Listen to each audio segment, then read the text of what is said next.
J'ai présidé la cérémonie d'ouverture de ce premier forum sur l'intégration régionale, donc organisé par le département à travers la direction générale de la planification et des politiques économiques. L'intégration régionale est extrêmement importante, que ce soit l'intégration économique, l'intégration financière ou commerciale, je dirais même sociale, avec la libre circulation des personnes par exemple. C'était important de recevoir les différents acteurs, notamment le secrétaire général de la ZLECAf que nous avons eu l'honneur de recevoir aujourd'hui, qui nous a beaucoup parlé de la stratégie de mise en œuvre de cette ZLECAf. Le maître mot pour nous dans le cadre de cette intégration, c'est surtout l'intégration africaine, l'intégration économique qui est extrêmement importante. L'Afrique n'échange pas avec l'Afrique. L'Afrique contribue peu au niveau des échanges mondiaux. L'Afrique, c'est 2% des échanges mondiaux, alors qu'un pays, ville, État comme Singapour, c'est 6% des échanges mondiaux, alors que l'Afrique a 1,3 milliard d'habitants, des ressources naturelles minérales également pratiquement illimitées, 60% des terres arables. Et dans 30 ans, l'Afrique, c'est 2,5 milliards d'habitants.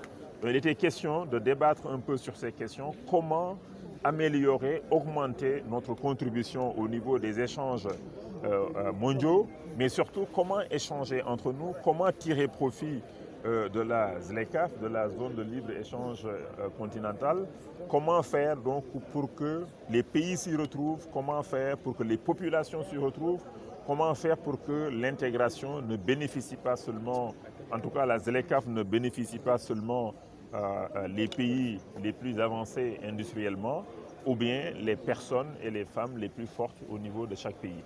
C'était ça aussi l'un des thèmes.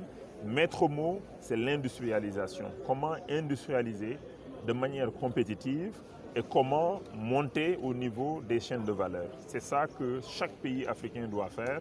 Et le Sénégal est déjà d'arrache-pied, travail d'arrache-pied. Nous avons notre stratégie d'industrialisation qui a été validée. Nous avons des agropoles que nous sommes en train de créer pour pouvoir transformer notre production locale. L'environnement des affaires. Nous avons différents projets et programmes financés par l'État et les partenaires pour assister nos PME, nos investisseurs, pour que nous soyons plus compétitifs au niveau des chaînes de valeur. Nous avons une approche chaîne de valeur avec le territoire qui est couvert. Dans un premier temps, c'est 6 régions du Sénégal qui vont bénéficier de tout cela. Donc ce qui est important, c'est d'être compétitif, de produire plus, de consommer également africain, nous en avons parlé. Les Africains aiment beaucoup consommer ce qui vient d'ailleurs. J'ai donné comme exemple le pain à base de céréales, pourquoi pas le pain à base de mil par exemple. Nous ne produisons pas le blé, nous importons de blé. 52% donc vient d'une zone où il y a la guerre aujourd'hui, et ce qui fait que tous les pays ont des difficultés, en particulier notre pays également, au niveau de l'approvisionnement du blé. Le blé est devenu beaucoup plus cher. L'État a fait beaucoup d'efforts pour atténuer tous ces prix. C'est un impact important sur notre budget.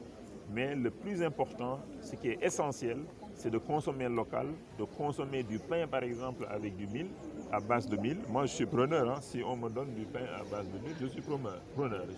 J'arrête de manger le pain donc à base de farine de blé.